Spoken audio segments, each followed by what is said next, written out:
Hey everyone, Mr. Happy here, and welcome to Mondays with Mr. Happy, aka Mr. Happy Mondays, the weekly Q&A show where you ask me questions and I answer them. What an eventful weekend it has been between the benchmark, which I forgot that I had capped at 60 FPS in my NVIDIA control panel and was furious I couldn't score over like 9,000 for the longest time, as well as the letter from the producer live, getting better look at the graphics update, like I said, the benchmark, as well as the blacklist news. It's been a fun weekend, and now we start the very patient wait until May 16th for the Combat Live letter. Fortunately, we have a lot of things that tied us over until then. Some new Final Fantasy XIV stuff, collaborations returning, Moogle Treasure Trove. On top of all the other game releases, 16 DLC, Stellar Blade, Iodine Chronicles, Emerald Beyond. We have the Grand Blue update later this month as well. And there's like one or two other things I'm forgetting. Loaded April. But anyway, I got some stuff I got to get to go. Aloha, what are you doing? I just looked at the camera. I just saw him in the back sneaking around. He's trying to get comfy. Either that or he sees something, and I'm not sure what it is. But anyway, I got some stuff that I want to get to, so let's get the Q&A started. Thanks to the sponsors over on Patreon for supporting. Nobody has to support. Any support that's given, it's optional. Just enjoy my content for free. Ask questions for each week's Q&A below and like the video. You know, all the usual YouTube stuff. But if you want to do anything extra, there's options, that, super chats, whatever. It doesn't matter. Anyway, with that, let's get on to the Q&A. So before I answer this one, right above it is a mention of the voice mod for Final Fantasy VII. Now, mind you, there's voice mods for all of the PlayStation 1 Final Fantasy games. Okay, I'm really proud of the people who made those mods for going out of their way, working hard, doing the voiceover, doing all the hours and hours and hours of work that definitely took. But I find all of them cringe. I think Final Fantasy VIII I like the least, and I don't know, it almost sounds like they're deliberately trying to sound, especially with 8, like Final Fantasy, I'm sorry, like PlayStation 1 voice acting like you would hear in Resident Evil, and like maybe that's on purpose, but that's how it all sounds to me. And I'm not saying I could do any better. Like I'm not tooting my own horn, but when I'm playing a game, things like that stand out. And honestly, those voice mods 100% ruin those games for me. So you will never see me using those here. You know, if you want to, go ahead. If you like them, go ahead. And again, the people who worked on them, you know, good on you for doing it. But I couldn't stand any of it, whether that be for 7, 8, or 9. But again, yeah, 8 really stood out as the one I didn't like the most voice mod wise. Anyway, hashtag Mr. Happy Monday. Greetings. Hi. And an extra hello, or wave, for anyone who may have missed it. Are patch notes for EXO launches released during the maintenance period like all the other patches? Yes. So please look forward to it. Read real job changes? Yeah, you'll be waiting for the 48-hour maintenances for that one. And the big thing will be that there are going to be changes. Every Media Tour announcement to the full release has always had some degree of change. Like, for example, one off the top of my head, in the Endwalker Media Tour, Monk had 4 positionals still. By release, they only had 2. White Mage notoriously changed a bunch going into Stormblood's release from what they released for Media Tour, and there's lists of that go on and on. Some other things that changed as well in all of them. So I expect there to be some changes all the same, but you won't be able to find out till the 48-hour maintenance. Hashtag happy with Mr. Mondays. Hello again, Haps. Hello. With the Wait for Dawn trail, I've decided to put together a Lalafell-only ultimate static with some friends. Aloha. Why do you always wait till I start working to be annoying? Starting with Uwu, just curious if you know any general tips for being an effective static leader in regards to callouts and explaining raid mechanics. So, as the raid leader, your role is not to do all of these things. They are to delegate all of these things. I have very few statics where one person calls everything out unless there's someone who's cleared it a ton of times and is notorious for helping people. And even then, sometimes they delegate call out procedure to other people. Maybe one person can see and identify a mechanic way faster than everyone else. There's no point in forcing the usual shot caller to learn that when somebody else who's better at calling it can at least call that one thing. You can have one person do reminders for limit breaks or pots if you really find that's necessary. You can have one person call a specific phase, another person call a specific mechanic. And then you may have people who explain better, so they may be the people to actually, break down something that they're trying to teach other people, or to point something out, or to talk about what can be worked on.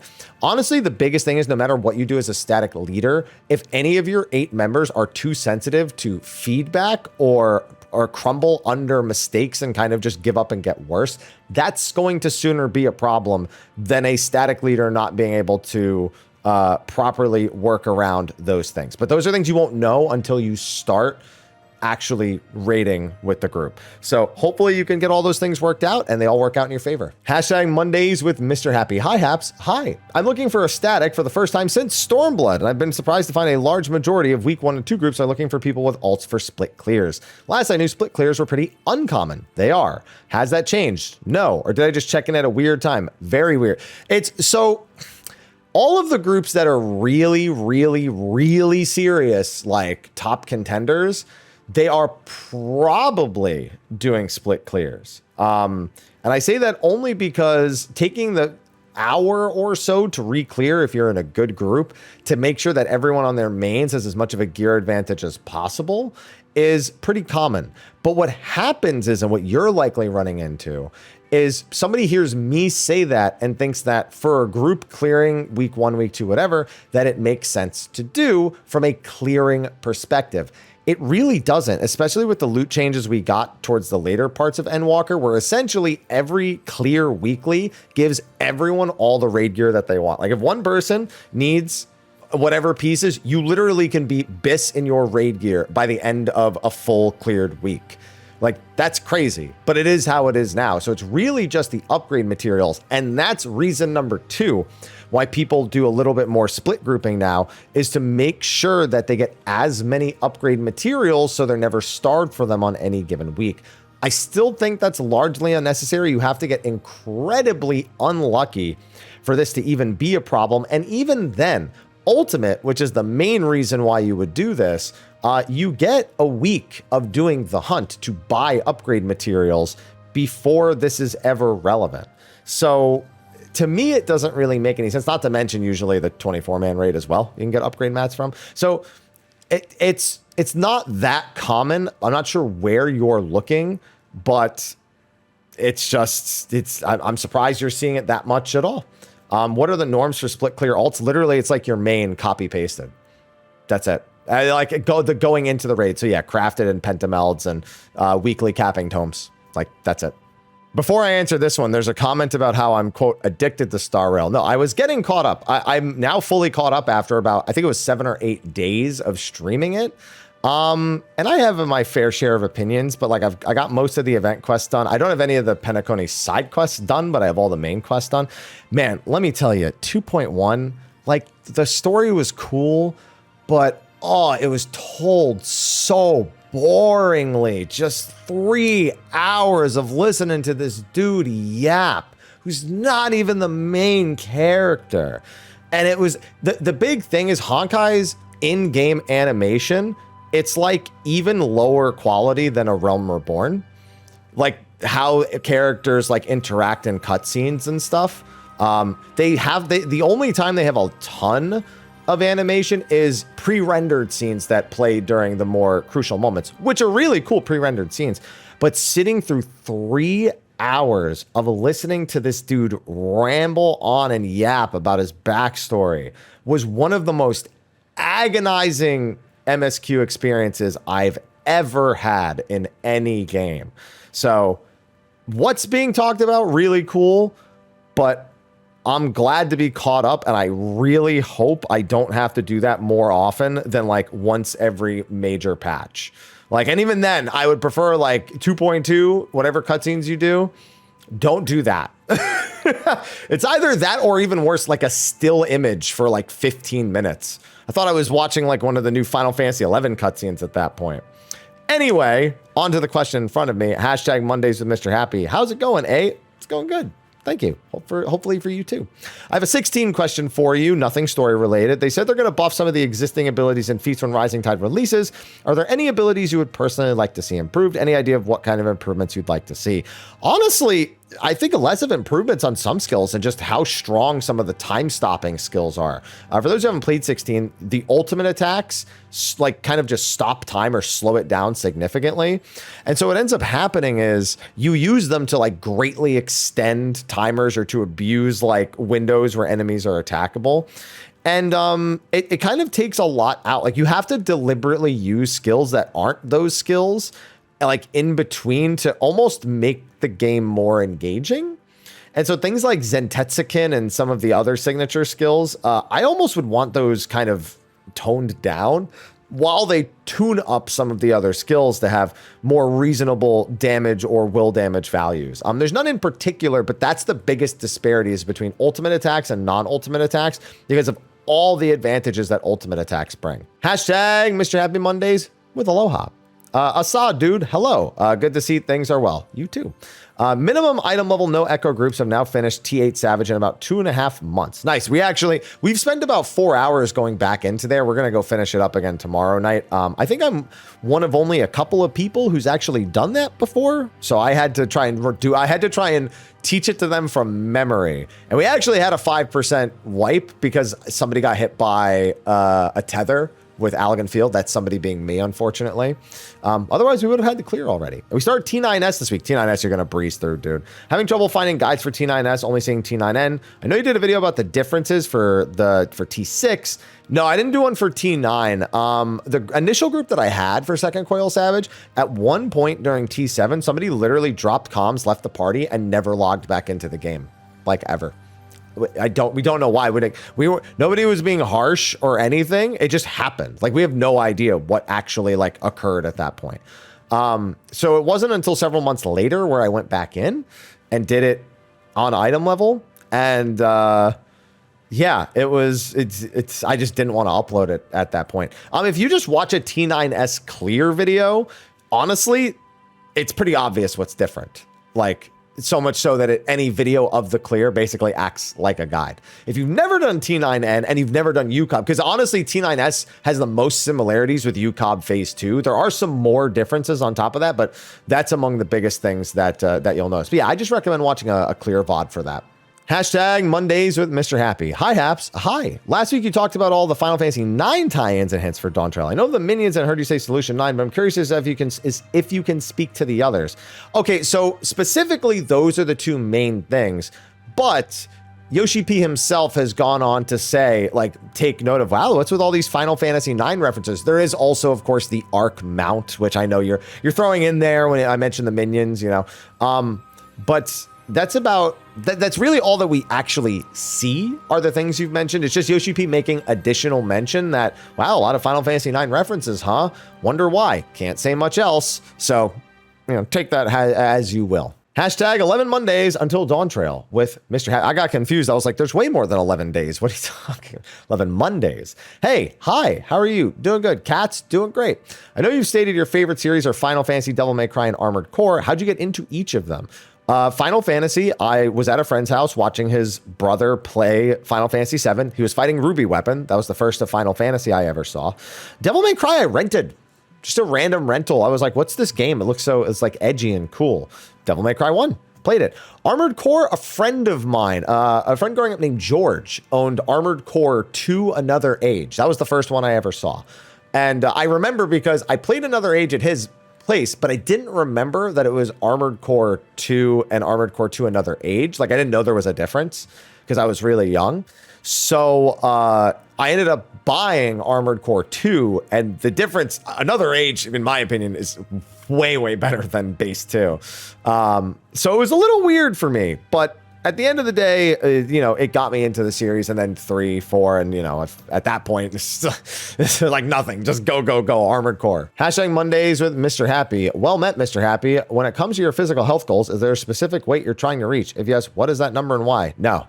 I think numbers are the most unhealthy thing about, well, health. Because everyone focuses on things and not how they feel. Like, there's individual aspects, like, for example, like shoulders right now. That was like a big focus. So it's like, okay, I'm going to work on my shoulders. I'm going to get, you know, an extra 6 sets of shoulders from what I was getting before. Or like, you know, I needed my chest. I wanted to get in the middle a little bit more. So I wanted to work on flies a little bit. My back, I wasn't doing enough pull-ups. So I said, okay, let me focus more on doing pull-ups several times a week so I can really build that. I'll do standard pull-ups. I'll do negatives. I'll do, you know, underhand bicep pull-ups. So it was really just looking at individual things I wasn't achieving and achieving those. Numbers is how you grow to hate yourself looking at the scale all the time. If anything, half the time I step on the scale, I expect it to say something more, and then it says less, and I'm just like, all right, if you say so, I'm not going to argue with it. Hashtag Mr. Happy Mondays. Hello, Mr. Happy. Hi. Thank you for all the content you do. Thank you for watching it. Been always updated on 14 thanks to your videos all the way since mid-heavensward. Thank you. Appreciate it. So my question is, what is the name of your second channel? It's at Mr. Happy Gaming. It's in the description of all of my weekly Q&As. So if you just go down there, you'll find it. I only upload there maybe, once a week or sometimes twice a week. I know that I want to do a video that's like, I caught up to Genshin in a week, my thoughts kind of deal. And I might work on that actually after this. But yeah, it's just whenever I feel like making something that's not Final Fantasy related, which isn't all the time, but I'd rather have a place for that than struggle to think how I can make something work on this channel. Because I don't really care how well that channel does. Sometimes I just feel like I want to make something. And that happens a lot, but because I'm a solo act and I do all my own editing, I do all my own recording. If I ever want to do like YouTube shorts or clips, I edit all of those too.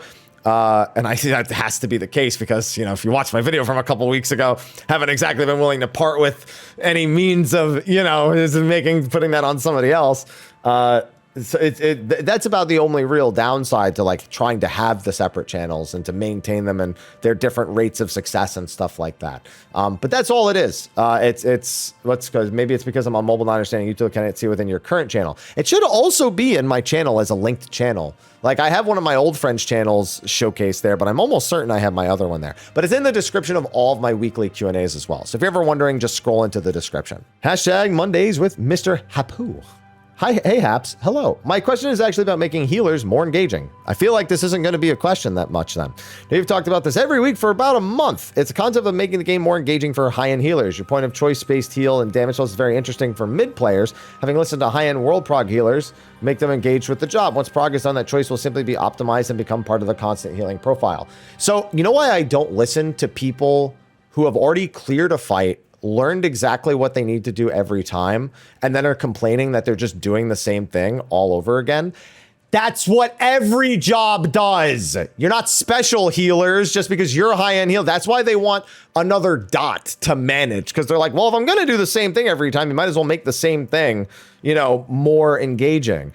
You have the most engaging prog out of any role. And then you fall into the exact same category that everyone else does. You could beat the fight. The fight works a certain way. Maybe there's a small variation depending on if you get selected for a mechanic or not. But you're no better or worse than anyone else. Stop complaining about that particular bit and just look at how your overall experience of improving and getting to know a fight and recovering from mistakes, that can be improved, because that's where the most engaging parts are for most jobs, but more so for the healing role. Hashtag Mondays with Mr. Haps. Hi, Haps. Hi. I've heard people talk about the perfect dodge duty action we get during the 16 crossover, saying it might be implemented in some way in Dawn Trail. I think we can both agree that's not going to happen. Thank you. However, I got to thinking about the Dragoon rework. What are the chances we are given a new trial of new jump tech? I thought you were going to say, what if they make jump allow you to be invincible for half a second, which has been like a big thing that Dragoons have asked for, because that is how it classically works in the other Final Fantasies. I don't even understand, given a trial of new jump tech, I'm not even 100% sure I understand the question. If this is like a jumping puzzle, like workaround question, or like a Dragoon trial that teaches you how the new jumps work, which they wouldn't do because they've never done that for any other rework. So I don't fully understand the question. So sorry. Hashtag Mondays with Mr. Happy. Hey, Haps. Hi. So I was able to get my clear for Uwu. Nice. Glad to hear it. And I'm currently working on T. That's a good one. I noticed a specific person during prog that has cleared all ultimates multiple times with this specific individual. Every time I've been with them in the PF, it has been a questionable experience. Not sure if they're trolling, griefing. Example, joining as MT, although PF states OT, over mitigating, sabotaging mechanics, having to switch classes. One asks, when it comes to PF, how do I avoid them? If I open a PF, they can join or join. So there really is no way, even if you blacklist them, unless you or them is the party leader, you'll both be able to join the same parties. I think it's hilarious that of all of the things you never jumped to, if I see somebody who's cleared every ultimate and they're the biggest problem in every PF I join, either A, they're sabotaging, or B, they haven't really cleared every ultimate, if you know what I'm saying. And, that happens. That definitely happens. Yeah, I mean, sooner or later, if somebody really gets a reputation like that, they get blacklisted by enough people and can't join anyway. But that's about all you can do. And I would just, whatever you do, do not go off on them in party chat, because guess who's probably going to get the ban hammer in that case? You. Hashtag Mondays with Mr. Happy. Oh no! Oh no! Oh, you know what? Hope you're having a good day is a form of hello. It's less formal, but I hope you're having a good day too. My question is 16 related. Want to hear your thoughts on the Cairo skate mode. Do you think the mode would be more difficult and will have a high skill ceiling when compared to the base game? No. I think the way the game is built, it's very rare you'll struggle with any particular aspect. It's just time dodges and break and hit them. A lot of people said that the final boss from the previous DLC was the hardest fight in the game. I don't really disagree, but it's not hard. Like, even with all that in mind, it's not a difficult boss. So I can't really say I expect much else out of the Cairo skate mode. Maybe they'll do something that'll really, really throw me and I'll be shocked and surprised, but I don't think the game is built to really ever get that difficult. Hashtag Mondays with Happy Mister. Hi, Haps. Hi. Hope you and the fur babies are doing splentastically well. We are. My question is one I got from viewing your recent gear video where you talked about alternative ways to get gear. My idea involves around fates and making them more relevant throughout the game. As you know, fates are relatively dead outside of challenge log specific fate achievements and post-patch level grinding, as well as bi-color gemstones as a way to acquire some facets of new gear's progression to the job. If you want to make something that's equivalent to uncapped tomes, I think that's fine. I don't think fates are a good way of doing it. I would prefer to keep seeing fates and gemstones be regularly upgraded to be a part of the crafting process. I think that's a healthier way of doing it than giving it a whole new set, because fate and fate grinding is, how do I put this? You really have to have a specific goal in mind. I don't even want to say it's boring, because I actually kind of don't mind doing fate grinding. Whenever I do it for leveling and stuff, it's like, okay, but I'm looking forward to when I'm done with, getting all the rank ups and, maybe getting a few jobs leveled this way just to switch things up. But for gear acquisition directly, I don't know. I feel like that's a really short-term way of addressing the problem, whereas crafted gear continues to be relevant as more and more players pick it up, as players try the game for the first time, level new jobs, etc. So I feel like it being integral to that process is more effective for fates than adding a whole nother gear set. I think that's the right way to put it. Hashtag Mondays with Mr. Happy while I'm preparing luggage for Dawn Trail Voyage. That is a long hashtag. Hi, Haps. Hi. Sorry for not saying hi last time. You've made up for it. That works out. Copium question. Oh, no. Last FanFest where they were showing some level 100 job gears, I noticed the male Hrothgar samurai doing the female samurai idol pose. Is there a possibility for interchangeable poses? That's been a thing people have asked for a long time. I don't see why it can't happen at some point. It's just up to the devs to do it. So yeah, I mean, I don't see why not. This long time request, and people want it. Hashtag Mondays with Mr. Happy. Hello there, Mr. Happy 1227, saying the whole thing. All the warm wishes from Finland. All the warm wishes to Finland.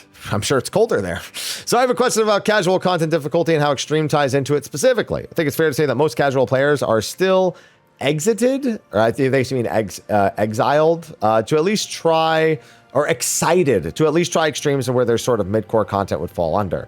Do you think we should have more extreme level content on dungeons, like a hidden boss in the open world? I mean, you can add more. I mean, we've regularly argued for more bosses that do not present as upper level.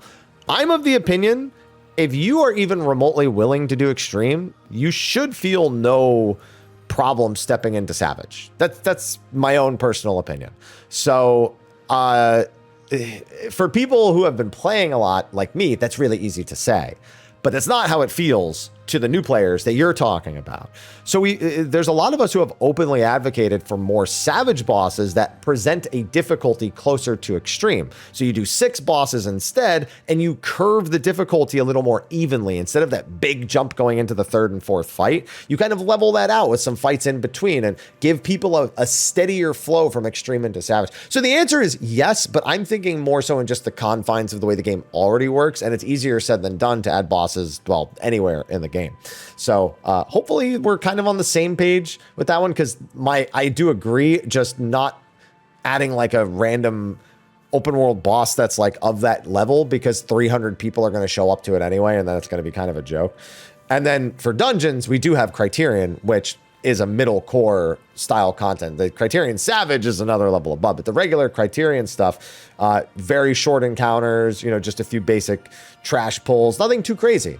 So I feel like we should look within the confines of what's already there to add things in instead of, you know, reworking the wheel on these particular things. Hashtag Mr. Happy Mondays with a side of cat. No question, but a side of cat. I mean, no hello, but a side of cat.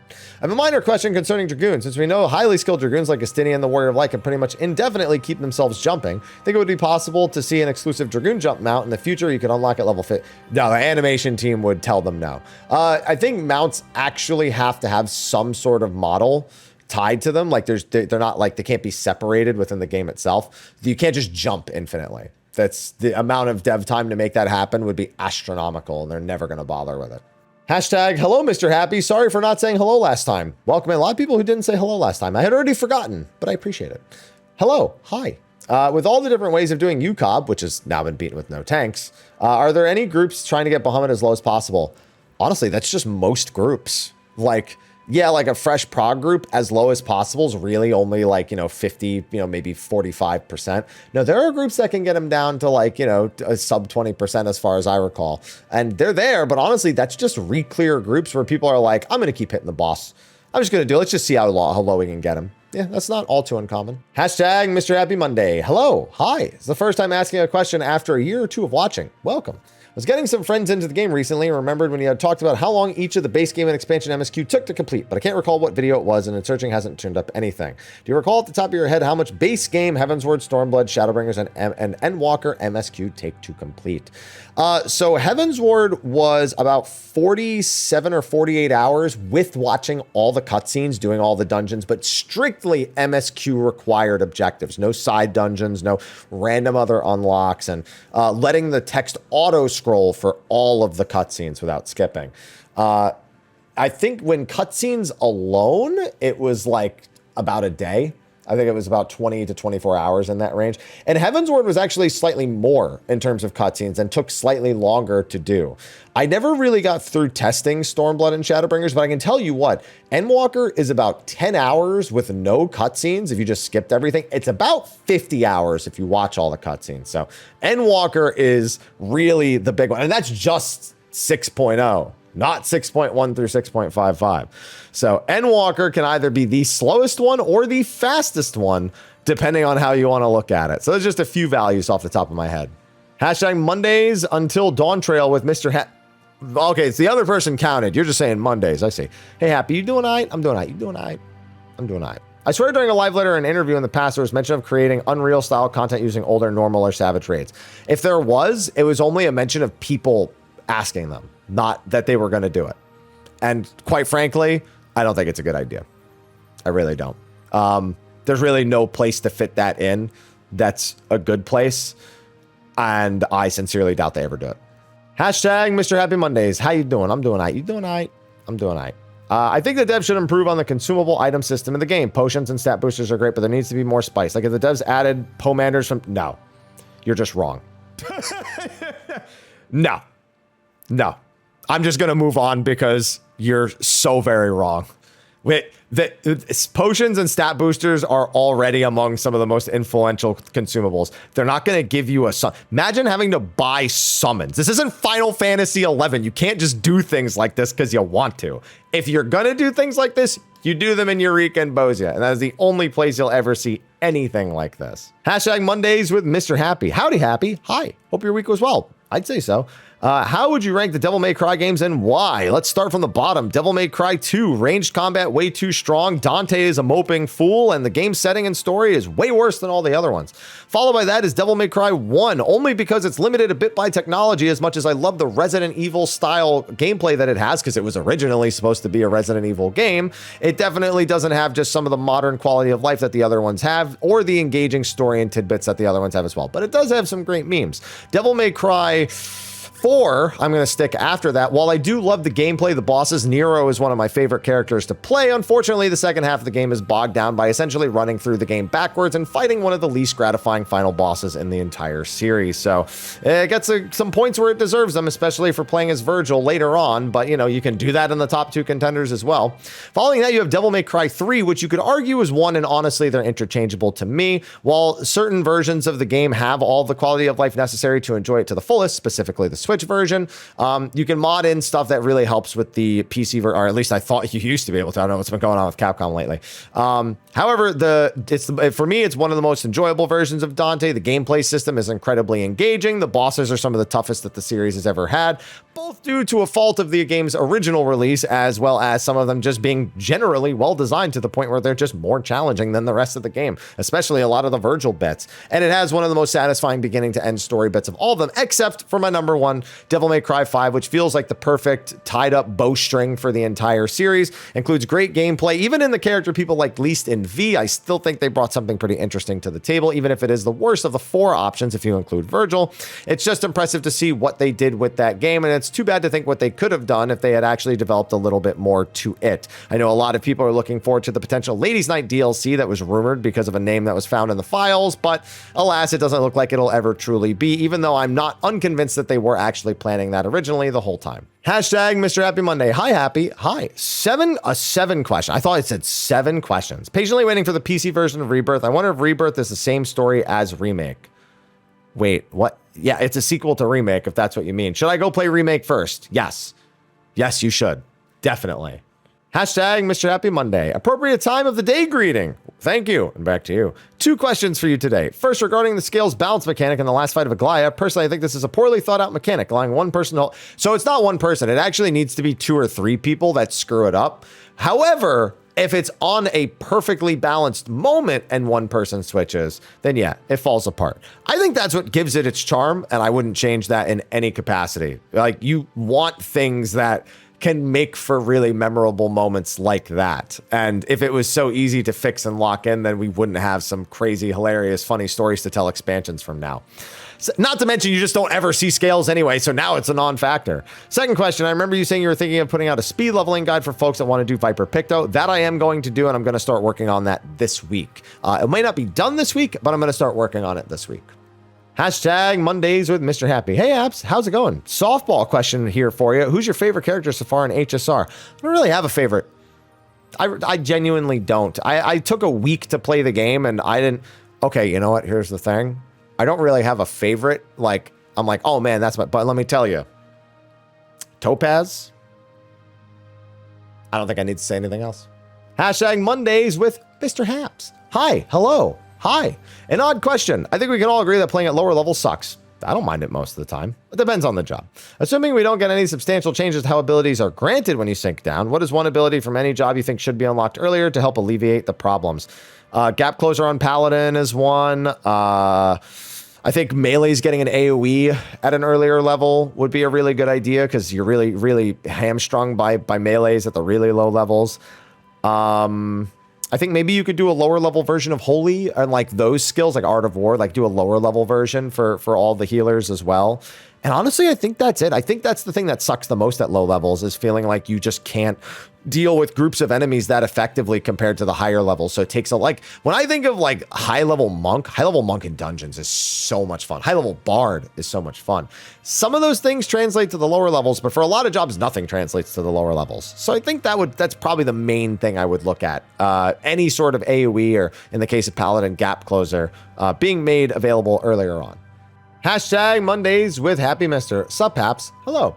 I'm a returning player who finished P1 to 11S, but never did P12. I've been looking for a group in some Discords, but haven't found anyone doing Savage these days. Any tips on finding a group? PF. That's it. I would just recommend going to PF and trying to either make your own or join a learning party. That's all I have for you. Hashtag Mr. Happy Monday. Hey, Happy. Hi. How you doing? I'm doing all right. You doing all right?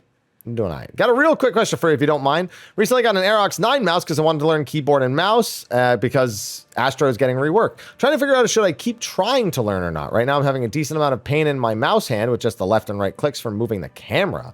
Cleared P8S. I mean, if you're having hand pains, I mean, I can't in any good conscience recommend anything because I don't know the source of the hand pain. I don't know if it's like carpal tunnel or if it's because of the side buttons and you're trying to overuse those, or I mean, you're just saying even just left and right clicking. If it's that simple, then I mean, I can't recommend that on you know, out of willpower. But I'm not a doctor. I can't diagnose. So I'll just say get it looked at or don't do it, because those are the only two things I'm qualified to say. All right, and there's just a handful of comments left, so I'm going to just go through the few of them here. Is there any way to make a macro that'll target the farthest party member from my position and use ethereal manipulation? I think they would have to do something in the target settings. I think Final Fantasy XI had a target furthest NPC, but honestly, I don't macro enough to do that. I don't think the answer to that is yes, but I see you have 7 replies, so maybe somebody helped you out with that if they had a solution for it.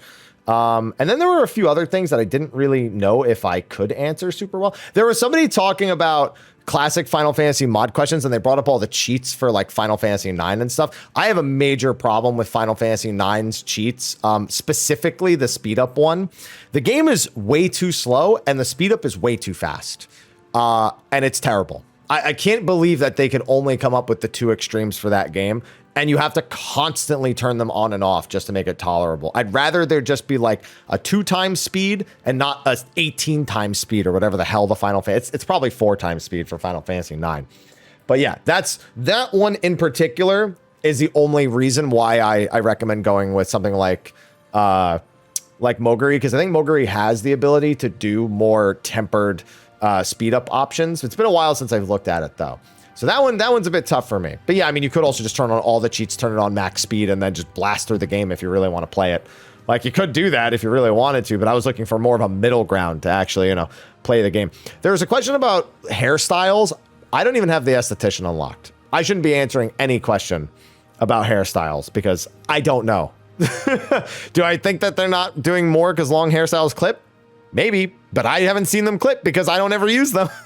So it's really hard for me to say, you know. I think there were a couple of other ones as well. Unreal style. Are you doing a video on what you would like to see from every job? No, because that's like, I already did a video on what I would like to see change. Guessing new abilities, like now that we have the benchmark, you can maybe guess what some of those are.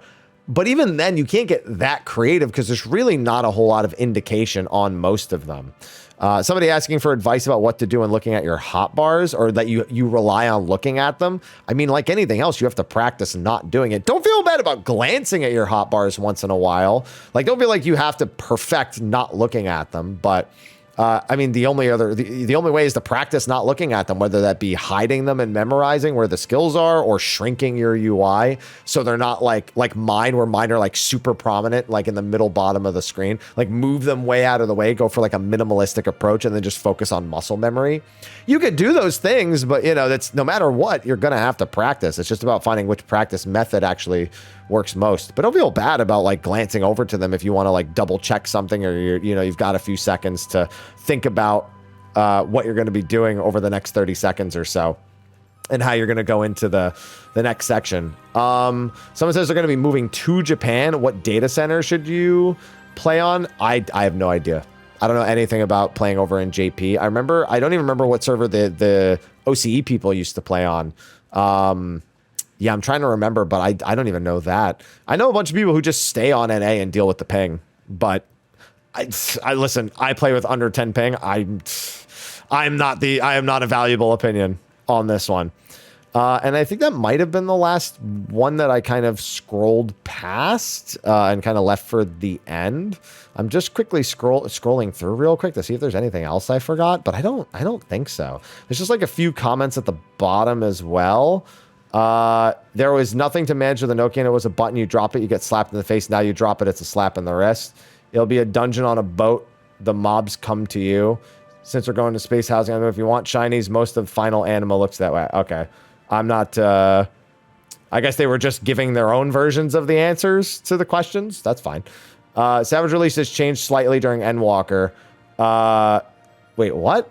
No, this is somebody misunderstanding how Savage works. No, on expansion release, it's always 2 weeks for normal mode, 2 weeks for Savage. Every expansion launch, exactly the same. The only thing that changed elsewhere is in 0.2 and 0.4. there's now a 1 week delay after normal mode, which used to not exist. It used to be normal and savage on the same day for 0.2 and 0.4. Some people liking the summoner rework, some people sharing some other opinions on some of the other reworks. That's fine. And then someone just got my PC and wasn't sure which version of 14 I should buy on PC. I just recommend the non-Steam version because that's the version I have. So I'm just going to recommend that. And I think that's all of the comments under this video. So with that, thank you for watching this episode of Mondays with Mr. Happy. Reminder, if you have a question, ask it in the comments section of the video below. If you would like to check out the second channel, don't forget, I forgot to mention, I did put up that Stellar Blade video, but I didn't get to uploading anything else this week. It's been an immensely busy week for me. So my apologies that the second channel didn't have too much. I know the VODs, I didn't even do the VODs. See, this is what I mean. Being a one-person show sometimes ain't the easiest thing. Should really find another volunteer for the whole VOD channel thing, huh? I'll get on that right after this. Anyway, thanks for watching. Again, ask your questions, and I will see you on the next episode of Mondays with Mr. Happy. Until then, I bid you adieu. Bye-bye.